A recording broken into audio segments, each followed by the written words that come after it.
From the 10th Annual Beaufort International Film Festival, Zia Castro and Felix Martiz with A Prayer for the Lonely.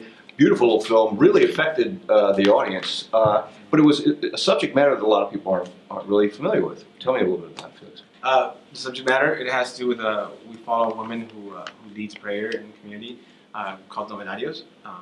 She is basically, I'm going to let Xiomara talk, because Xiomara is pretty good at describing this. Okay.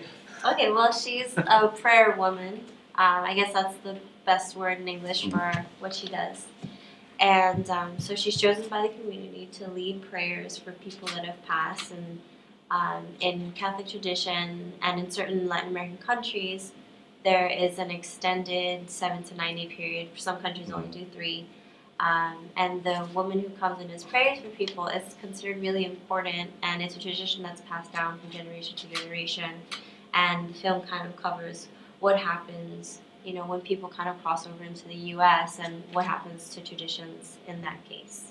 And when they stop kind of really doing it out of the heart, you know, when it just kind of becomes a business, when it kind of just becomes mechanical and they're just doing it because that's all they know how to do, and they, their heart's not in it anymore. You said during the Q&A that your mother, you got a compliment from your mother that you really hadn't gotten before. It's great, yeah. I mean, again, my mom's been at every screening, you know, that I've done, and she's like, that was good. You know, she's always been positive and great about it. But this one, she was like, you got it. Like, you actually got it. It was like, she goes, you wrote that? And I go, yeah, I wrote that. And she was blown away by the fact that that I'm a writer and I'm a filmmaker, and that I could conceive and create this character. That is she felt it was very real. You know, she's a churchgoer, and she actually is a prayer lady. She actually does novenarios. So for me, I think she felt like I had to be an expert in that. But I mean, I've been around them my whole life. You know, very very dependent upon a strong central lead, and you certainly had that in Maritza. Absolutely. We really were fortunate. Right when we cast her, I'm like, this is her. This is her. I just kind of felt it, and her how she is. It's just she's very bubbly and very voice. She's very loud and very moving. So the script called, you know, the character is very quiet. There's like no dialogue almost, and it's just somebody who was completely different. But she's an actor, and once we saw her in the audition, she just kind of blew it out of the water. We're like, yeah, this is the right person. This is the right person, and we got it. And then with the little girl, Giselle, again, another, I just, absolutely, down the line, perfectly cast. Is that more you or who? Or is it Giselle? Or? It's a casting.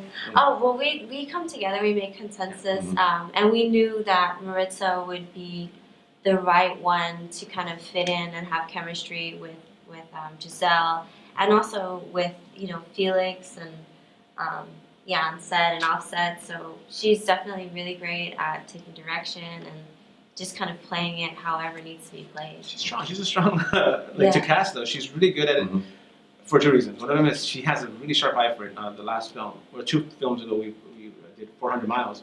She kind of called it. She knew who to call. Now my last film that I directed, Mia, there's an actress in it that it was her. I saw it in her face. Auditions weren't that good. So we called her. She's like, call her back. If you're we need to see more of her. Called her back, and it still wasn't strong enough. I just knew. I'm like, I'm a director. That's what I do. I want to pull it out of her. And she comes from the consensus of just like, well, no, you want to be somebody who's that strong with you and go to that next level. And I'm like, but if I know this is who it needs to be.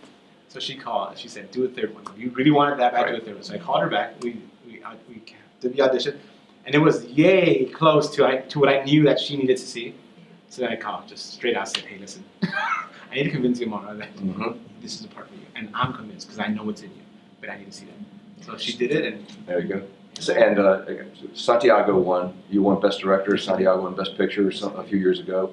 And got to mention today, and everybody went, yeah, wow, that's applause for Santiago. 4 years later, what? 4 years later, that had to make you feel pretty good. That made me feel great. I mean, I really like her. I mean, when I wrote you that like Q&A, I mean, there's something about this talent. Like I said, you guys get me. It's just so weird. It's like, I don't know how, but you guys get me. And her first appearance here. How do you like it so far? So far, so good, right? I love it. Yeah. I mean, when I saw Santiago, that's when I knew I wanted to work with Felix. So I was like, and to be here, and after hearing all of the glorious things that Felix told me, and living up to all. She's only been here now. She just got off the plane, to be fair. Yeah. So she hasn't taken it in. For a few hours. Well, it gets better. You know, there are after-hours parties and stuff. stuff. So the film is A Prayer for the Lonely. Thanks. Good luck with it. And get more at BeautifulFilmFestival.com and LowCountryWeekly.com.